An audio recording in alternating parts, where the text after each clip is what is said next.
दूरदर्शन किसान चैनल पर।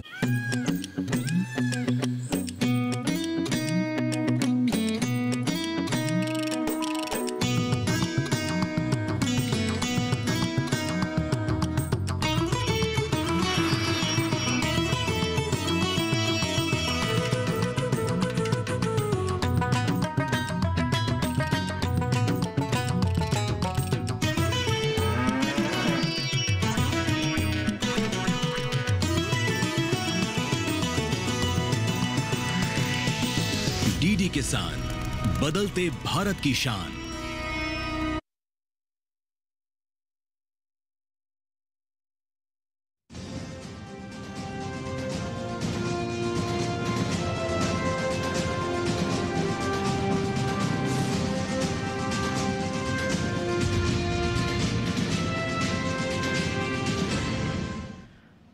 नमस्कार, किसान समाचार में आप सभी दर्शकों का स्वागत है। मैं हूं साइमा खान। सबसे पहले नजर हेडलाइंस पर।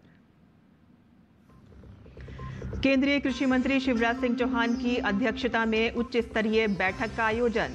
प्रधानमंत्री ग्राम सड़क योजना की प्रगति की समीक्षा की। कृषि विज्ञान केंद्रों को अधिक सशक्त और परिणामकारी बनाने की रणनीतियों पर किया विचार विमर्श। छत्तीसगढ़ सरकार किसानों के कल्याण के लिए प्रतिबद्ध। अब एमएसपी पर धान खरीद के साथ किसानों को बोनस भी मिलेगा।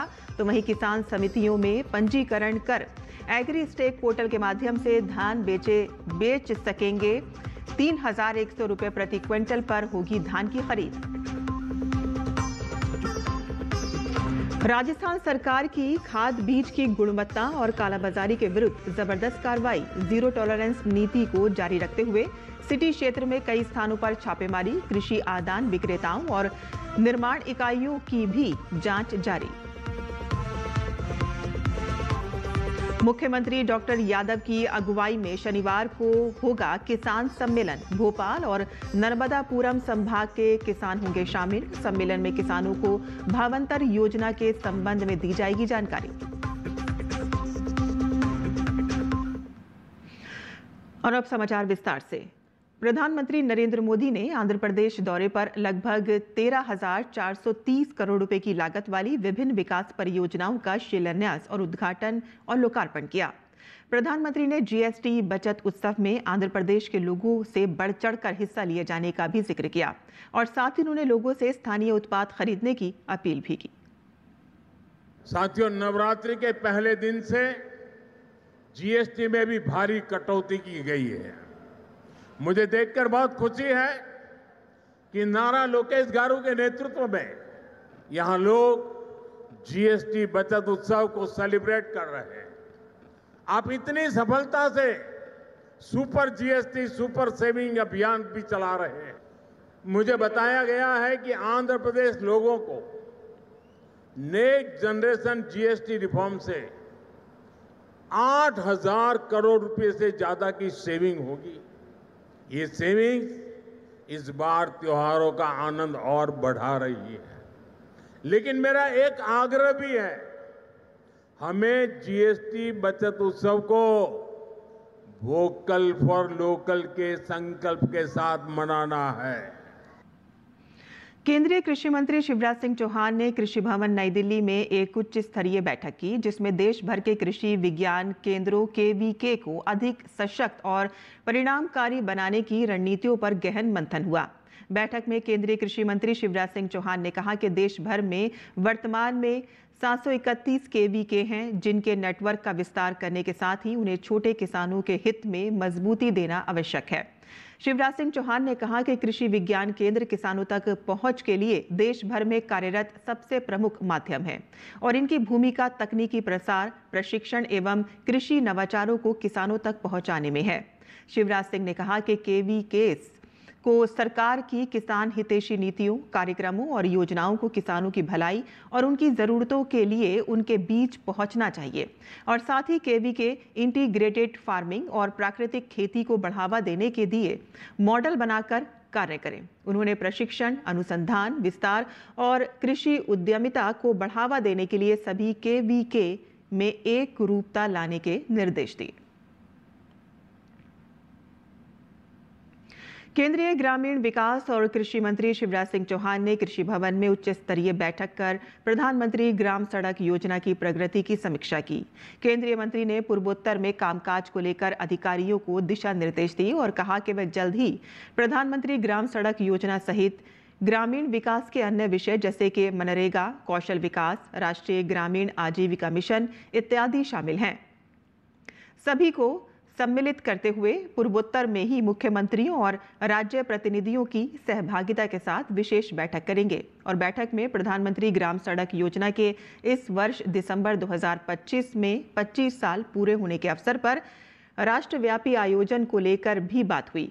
केंद्रीय मंत्री ने कहा कि प्रधानमंत्री ग्राम सड़क योजना एक ऐतिहासिक पहल रही है और इस योजना ने ग्रामीण आबादी के जीवन में व्यापक बदलाव लाने का काम किया है और इस योजना के 25 वर्ष पूरे होना एक बड़ी उपलब्धि है।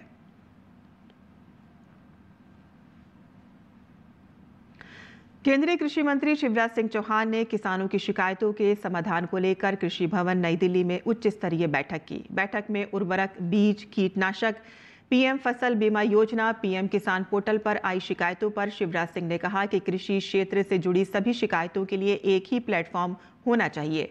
बैठक में अधिकारियों ने बताया है कि उर्वरक, कीटनाशक, खाद, प्रधानमंत्री फसल बीमा योजना, पीएम किसान पोर्टल सहित विभिन्न श्रेणियों में जो शिकायतें प्राप्त हो रही हैं उनके समाधान के लिए काम किया जा रहा है। उर्वरक की उपलब्धता, उत्पाद की अधिक कीमत, खराब गुणवत्ता वाले बीज, नैनो यूरिया टैगिंग को लेकर आ रही शिकायतों को श्रेणीवार विभाजित करते हुए उच्च कदम उठाए जा रहे हैं। कीटनाशक के मामले में संबंधित अधिकारियों ने केंद्रीय मंत्री को कुल 150 मामलों की जानकारी प्रस्तुत की, जिनमें उन्होंने बताया कि इनमें से 120 शिकायतों के मामलों में कार्रवाई की जा चुकी है। 11 नकली कीटनाशकों के मामले में एफआईआर भी दर्ज हुई है। 8 मामलों में कंपनी के लाइसेंस रद्द कर दिए गए हैं और साथ ही 24 मामलों में शिकायतों के आधार पर किसानों को उचित मुआवजा भी सुनिश्चित हुआ है। और इस संबंध में केंद्रीय मंत्री शिवराज सिंह चौहान ने कहा कि जब तक शिकायतकर्ता किसान पूरी तरह से संतुष्ट ना हो तब तक शिकायत को बंद नहीं किया जाना चाहिए और शिकायत के निपटान की निश्चित समय सीमा भी तय होनी चाहिए। शिवराज सिंह चौहान ने कहा कि गंभीर शिकायत वाले मामलों में सीधे मंत्रालय से कार्रवाई करें।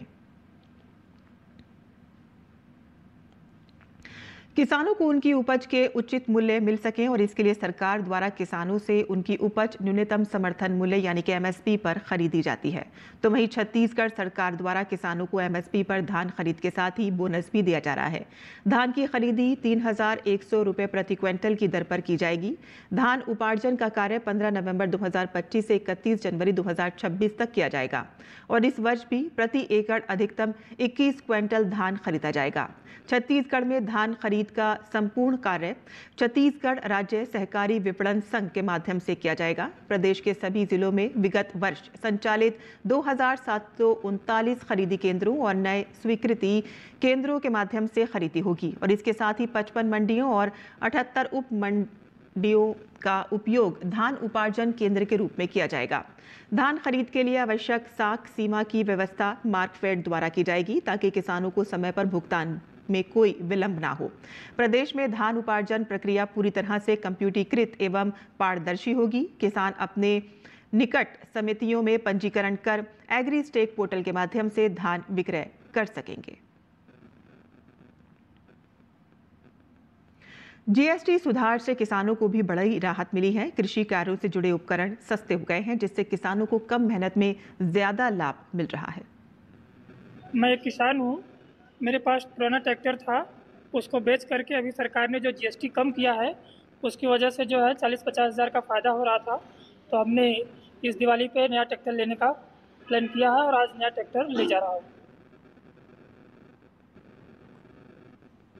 किसानों को रबी सीजन में गुणवत्ता युक्त खाद बीज मिल सके और इसके लिए कृषि विभाग द्वारा कृषि आदान विक्रेताओं और निर्माण इकाइयों की जांच की जा रही है और इसी कड़ी में राजस्थान में खाद बीज की गुणवत्ता और कालाबाजारी के विरुद्ध अपनी जीरो टॉलरेंस नीति को जारी रखते हुए सिटी क्षेत्र में कई स्थानों पर छापेमारी की कार्रवाई की गई। कार्रवाई के दौरान रीको औद्योगिक क्षेत्र स्थित बजरंग ट्रेडिंग कंपनी पर छापा मारा गया है और जहां से विभिन्न प्रकार के खाद एवं बीज के सैंपल लिए गए जिन्हें परीक्षण हेतु प्रयोगशाला भेजा जा रहा है।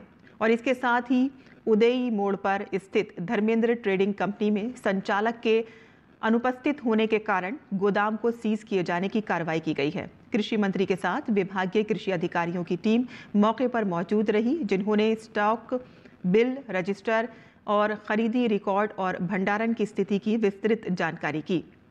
छापेमारी के दौरान बाबा श्री किशन खाद बीज भंडार पर अवैध उर्वरक भंडार पाए जाने पर कार्रवाई की गई, तो वहीं न्यू माठा ब्रदर्स पर अवैध गोदाम संचालन के चलते कार्रवाई की गई। किसानों के हितों से कोई समझौता नहीं किया जाएगा। राज्य सरकार का उद्देश्य ये सुनिश्चित करना है कि प्रत्येक किसान को उच्च गुणवत्ता वाले खाद, बीज और कीटनाशक समय पर एवं उचित दर पर मिले। मध्य प्रदेश के मुख्यमंत्री डॉक्टर मोहन यादव ने मुख्य अतिथि में 18 अक्टूबर को भोपाल स्थित मुख्यमंत्री निवास पर किसान सम्मेलन का आयोजन किया जाएगा। सम्मेलन में नर्मदापुरम, भोपाल, सीहोर, राजगढ़, रायसेन एवं विदिशा जिले से लगभग 2500 किसान शामिल होंगे। जनसंपर्क अधिकारी लक्ष्मण सिंह ने जानकारी देते हुए बताया है कि सम्मेलन में किसानों को भावांतर योजना के संबंध में जानकारी दी जाएगी एवं योजना का अधिक से अधिक लाभ उठाने के लिए प्रेरित किया जाएगा। योजना के अंतर्गत किसान 24 अक्टूबर 2025 से 15 जनवरी 2026 तक मंडी में फसल बेच सकेंगे। किसानों को 15 दिवस में 15 भावांतर की राशि उनके आधार लिंक बैंक खातों में सीधे हस्तांतरित की जाएगी। और देश पर दीपावली को लेकर लोगों में उत्साह नजर आ रहा है और इस बार दीपावली पर लोग घरों में सजावटी सामान के रूप में स्वदेशी प्रोडक्ट की खरीदारी कर रहे हैं। प्रधानमंत्री नरेंद्र मोदी के लोकल फॉर वोकल स्वदेशी उत्पादों को बढ़ावा देने की पहल की दिशा में सेवा भारती समिति राजस्थान की ओर से खास तौर से दीपावली सजावट के लिए LED झालर लाइट तैयार की जा रही है। ये LED लाइट्स पूरी तरह से स्वदेशी हैं और इससे न केवल स्वदेशी उत्पादों को बढ़ावा मिल रहा है बल्कि महिलाओं को आत्मनिर्भर बनाने का भी काम किया जा रहा है। जयपुर से देखते हैं हमारे संवाददाता की ये रिपोर्ट। इस बार की दीपावली खास है। खास इसलिए क्योंकि लोग सजावटी सामान के लिए अब स्वदेशी उत्पादों को प्राथमिकता देने लगे हैं। प्रधानमंत्री नरेंद्र मोदी के लोकल फॉर वोकल अभियान का असर अब दीपावली की रोशनी में भी साफ नजर आने लगा है। राजस्थान में सेवा भारती समिति की पहल से जयपुर में खास तौर पर स्वदेशी LED झालर लाइट्स तैयार की जा रही हैं। ये लाइट्स पूरी तरह से देश में ही बनी हैं और इनमें किसी भी प्रकार का विदेशी कच्चा माल इस्तेमाल नहीं किया गया है। इस कार्य में महिलाओं की भागीदारी उल्लेखनीय है। जहां एक ओर स्वदेशी उत्पादों को बढ़ावा मिल रहा है तो दूसरी ओर महिलाएं आत्मनिर्भरता की दिशा में आगे बढ़ रही हैं। कौशल विकास केंद्र में स्वदेशी झालरें बनाने का कार्य कर रहे हैं। सबसे बड़ी बात है कि मार्केट में जो चाइना की झालरें आती हैं उसके बदले हम ये स्वदेशी झालरें बना रहे हैं जिससे कि मार्केट में ये जाए। यहाँ पे स्वदेशी झालरें बनाई जाती है जो बहुत ही उपयोगी है। हम बाहर से चाइनीज़ झालरों का यूज़ करते हैं तो वो ज़्यादा यूज़ नहीं हो पाती, वो थोड़े ही टाइम में ख़राब हो जाती है। लेकिन यहाँ स्वदेशी झालर हम खुद अपने हाथों से बनाते हैं। खुद इसमें छोटे छोटे पार्ट्स होते हैं जिनको हम ज्वाइन करते हैं।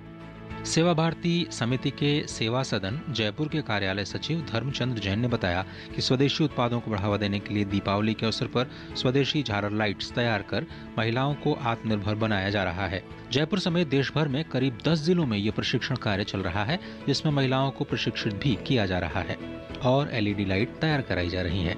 कौशल विकास केंद्र के प्रमुख विक्रम सिंह ने बताया कि LED लाइट में प्रयोग होने वाले सभी सामान स्वदेशी हैं। जो प्रकल्प चलते हैं जिसमें सिलाई विभाग है, LED विभाग है, अन्य GDA का है, बच्चों को कंप्यूटर सिखाने का है, ये सब सारे कार्य यहाँ पर होते हैं।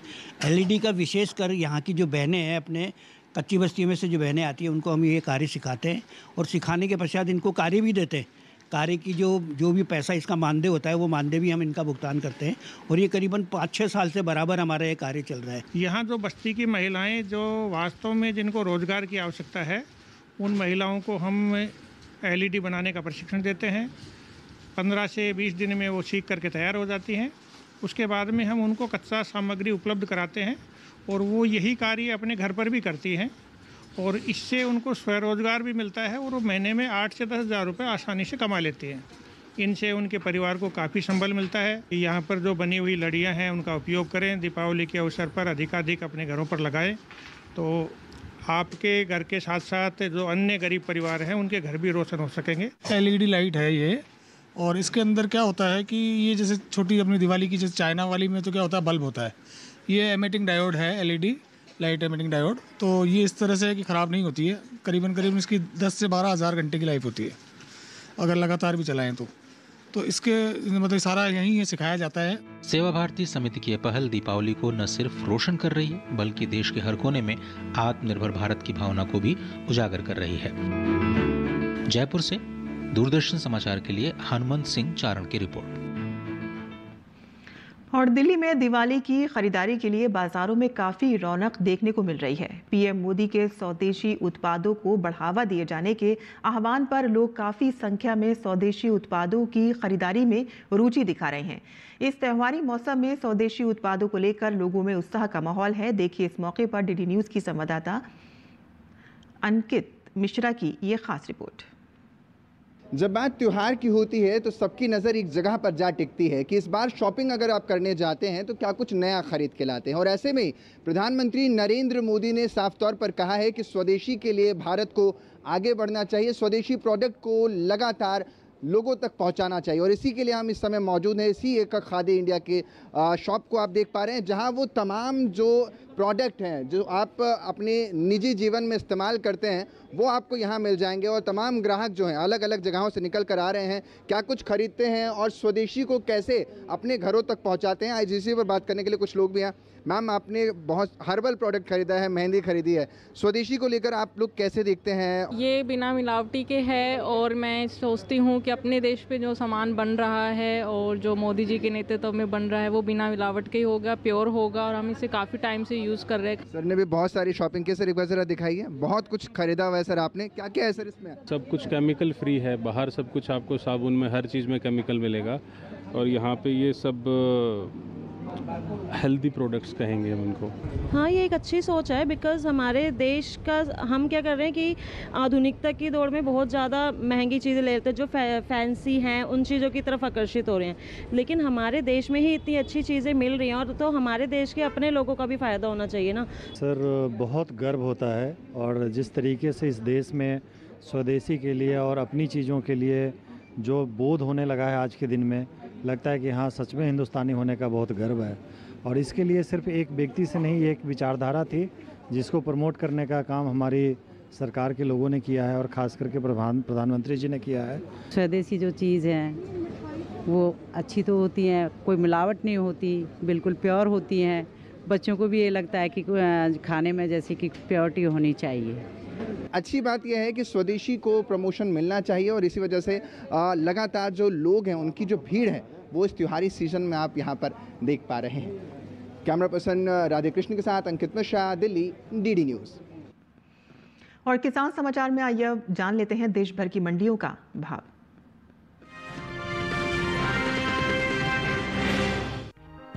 गुरुवार को उत्तर प्रदेश की ज्यादातर मंडियों में गुड़ बिकवाली के लिए पहुंचा।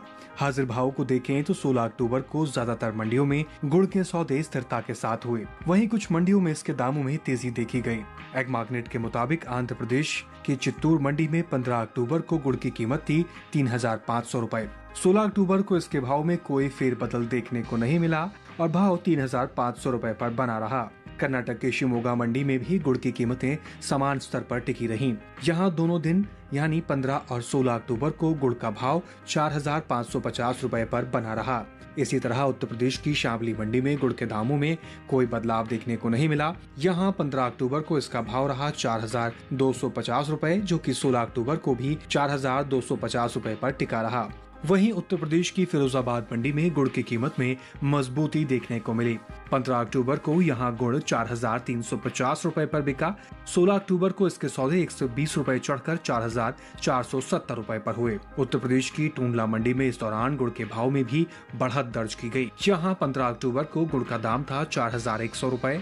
16 अक्टूबर को इसके सौदों में 25 रुपए की तेजी आई, जिसके बाद गुड़ का भाव हो गया 4,125 रुपए। वहीं गुड़ के निर्यात पर नजर डालें तो प्रमुख उत्पादक के तौर पर भारत को दुनिया भर में गुड़ का एक मुख्य व्यापारी और निर्यातक माना जाता है। एपेडा के अनुसार साल 2024 के दौरान भारत ने करीब 430 मिलियन अमेरिकी डॉलर की कीमत के लगभग 5,16,746 मीट्रिक टन गुड़ और कन्फेक्शनरी उत्पाद का निर्यात किया है। भारत ने साल 2024 के दौरान इंडोनेशिया, संयुक्त अरब अमीरात, यूएसए, कीनिया और नेपाल प्रमुख रूप से गुड़ और कन्फेक्शनरी उत्पाद का निर्यात किया है।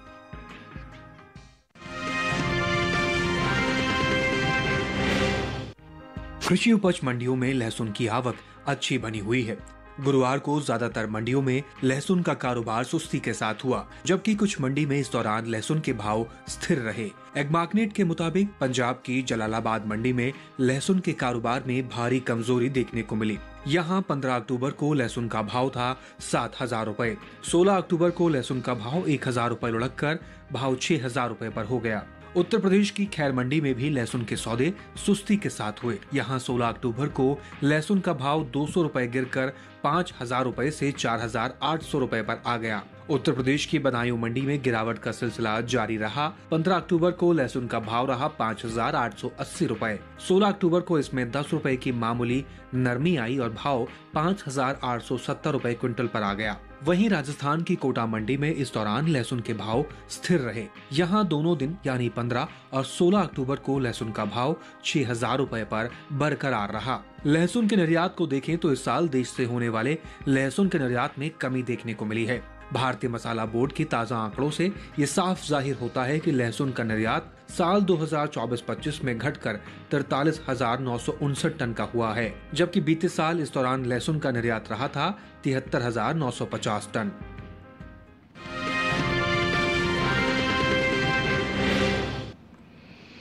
और मंडी खबर के बाद अब बात कर लेते हैं मौसमी खेती की। किसान इस मौसम में कैसे रखें अपनी खेती का ख्याल, आइए देखते हैं। नमस्कार, आप देख रहे हैं डीडी किसान। मैं हूं एआई कृष और आज हम भारत के विभिन्न राज्यों में होने वाली खेती किसानी से संबंधित सलाहों के बारे में पूरी जानकारी देंगे। गुजरात के किसान बाजरा, मक्का, मूंगफली, तिल और सोयाबीन की पकी फसलों की कटाई कर लें। गुजरात में ही किसान अरंडी और कपास की फसलों की समयानुसार सिंचाई करें। सौराष्ट्र में अजवाइन, अरंडी, चना, सरसों और लहसुन की बुवाई की जा सकती है। महाराष्ट्र के कोंकण के किसान धान की पकी फसलों की कटाई कर लें। साथ ही महाराष्ट्र के मध्य महाराष्ट्र में किसान धान, सोयाबीन, मक्का, मूंगफली, बाजरा और प्याज की पकी फसलों की कटाई और खुदाई का काम कर लें। वहीं यहां इस मौसम में ज्वार और सूरजमुखी की बुवाई की जा सकती है। महाराष्ट्र के मराठवाड़ा में सोयाबीन, ज्वार और बाजरा की पकी फसलों की कटाई जारी रखें। साथ ही यहां इस मौसम में प्याज की बुवाई की जा सकती है। महाराष्ट्र के पश्चिमी विदर्भ के किसान सोयाबीन, ज्वार, कपास और मक्का की कटाई कर लें। यहाँ इस समय अलसी और प्याज की बुवाई की जा सकती है। आंध्र प्रदेश के उत्तरी तटीय इलाकों के किसान हल्दी को जड़ सड़न रोग से बचाने के उपाय कर लें। यहाँ इस समय मक्के की पकी फसलों की कटाई की जा सकती है। आंध्र प्रदेश के दक्षिणी इलाकों के किसान मूंगफली की पकी फसलों की खुदाई का काम कर लें। तेलंगाना के दक्षिणी इलाकों में मूंग, उड़द, मूंगफली, सूरजमुखी, मक्का और अरंडी की बुवाई कर लें। वहीं तमिलनाडु के किसान गन्ने की फसल को गिरने से बचाने के उपाय कर लें। साथ ही यहाँ के किसान धान और मूंगफली की पकी फसलों की कटाई और खुदाई का काम कर लें। केरल में इलायची के नए पौधों का रोपण किया जा सकता है। इसी तरह कृषि और किसानों से जुड़ी हर महत्वपूर्ण जानकारी के लिए हमारे साथ जुड़े रहिए और देखते रहिए डीडी किसान। धन्यवाद।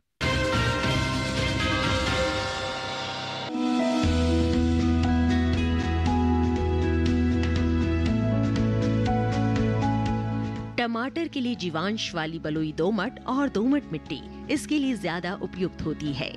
1 हेक्टेयर बुआई के लिए सामान्य किस्म का 400 से 500 ग्राम बीज चाहिए, जबकि संकर किस्म का 150 से 200 ग्राम बीज ही पर्याप्त होगा। जिन किसानों की पौध तैयार हो गई है वो अब इसकी रुपाई कर ले। रुपाई के लिए खेत को अच्छी तरह जोतकर मिट्टी को भुरभुरा बना ले और क्यारियां तैयार कर ले।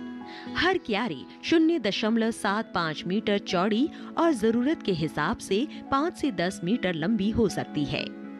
ध्यान रहे कि सीमित बढ़वार वाली फसल के लिए कतार से कतार के बीच की दूरी 60 सेंटीमीटर और पौध से पौध की दूरी 45 सेंटीमीटर होनी चाहिए, जबकि असीमित बढ़वार वाली फसलों में कतार से कतार की दूरी 75 सेंटीमीटर और पौध से पौध के बीच की दूरी 50 सेंटीमीटर होनी चाहिए। रुपाई दोपहर बाद करना ज्यादा बेहतर रहेगा। रुपाई के तुरंत बाद जरूरत हो तो हल्की सिंचाई कर दे। बाद में जब भी आवश्यक हो तो पानी देते रहे। खरपतवार नियंत्रण के लिए समय समय पर निराई गुड़ाई करते रहे। टमाटर में कई तरह की बीमारियां भी लग सकती है। झुलसा रोग में पुरानी पत्तियां पीली हो जाती है। टमाटर की फसल में विषाणु से फैलने वाला मौजिक रोग भी खतरनाक है। इसमें पत्तियां सिकुड़ जाती हैं और पौधों की बढ़वार रुक जाती है। रोकथाम के लिए सिकुड़ी पत्तियों को उखाड़ कर जला दे। टमाटर में पत्ती, तना और फल भेदक कीट लगते हैं।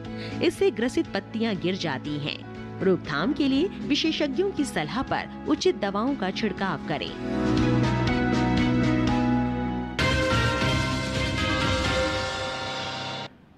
और खेती किसानी के साथ साथ आइए नजर डाल लेते हैं कुछ और महत्वपूर्ण खबरों पर। खास खबर में अयोध्या में आयोजित दीप उत्सव में कई वीआईपी समेत भारी संख्या में लोग पहुंचेंगे और ऐसे में प्रशासन के द्वारा सुरक्षा की कड़ी व्यवस्था की गई है। अयोध्या के डीएम ने बताया है कि इस बार 26,11,101 दीप प्रज्वलित किए जाएंगे। सबरीमाला सोना चोरी मामले के मुख्य आरोपी उन्नी कृष्ण पोट्टी को एसआईटी ने गिरफ्तार कर लिया है। उन्नी कृष्णन पोट्टी को 10 घंटे से ज्यादा की पूछताछ के बाद गिरफ्तार किया गया। बिहार विधानसभा चुनाव से पहले एनडीए अपनी जीत के प्रति आश्वस्त नजर आ रहा है और केंद्रीय मंत्री सर्बानंद सोनोवाल का कहना है कि एनडीए सरकार बनेगी। बिहार विधानसभा चुनाव के पहले चरण के लिए 6 नवंबर को मतदान होना है और पहले चरण की तैयारियों में एनडीए और महागठबंधन दोनों के नेता जुटे हुए नजर आ रहे हैं। किसान समाचार में आज के लिए बस इतना ही। अनुमति दें। नमस्कार।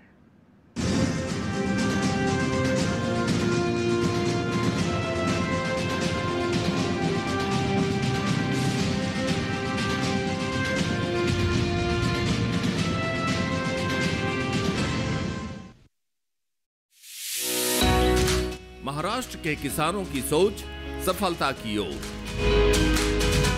वर्धा जिले के लाल मेहनत का कमाल।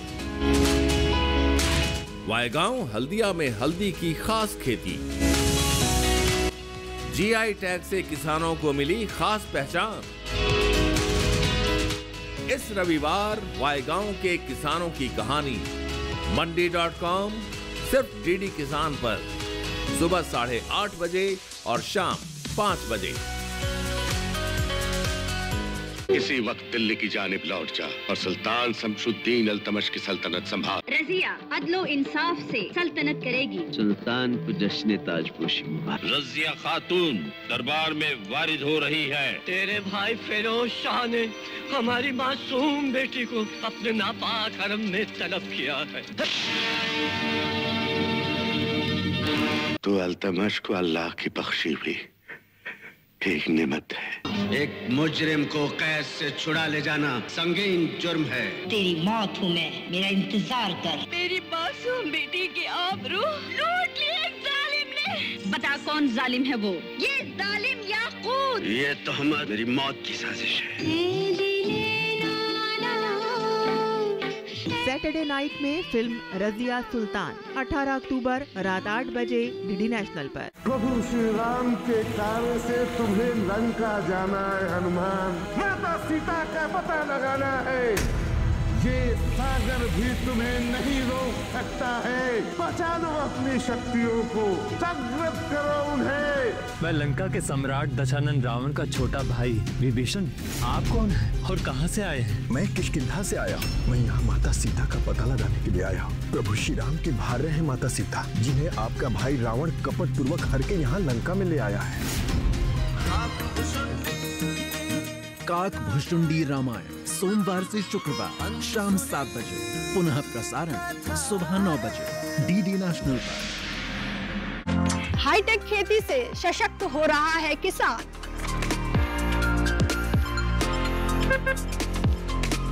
टेक्नोलॉजी का हो कृषि में विस्तार, इसके लिए आईआईटी कानपुर दे रहा है एग्री स्टार्टअप्स का पूरा साथ।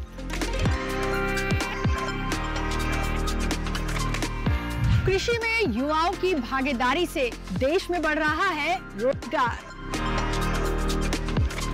कृषि स्टार्टअप की नई सीरीज एग्रीटेक स्टार्टअप्स हर शनिवार रात 9:30 बजे और पुनः प्रसारण सोमवार शाम 4 बजे सिर्फ डीडी किसान पर।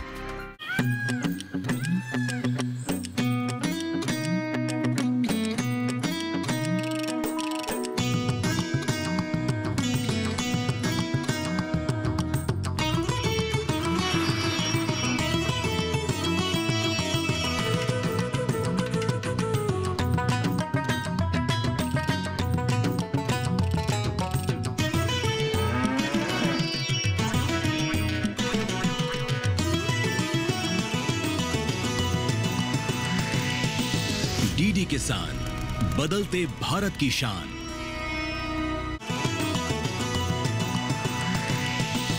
डीडी किसान, बदलते भारत की शान।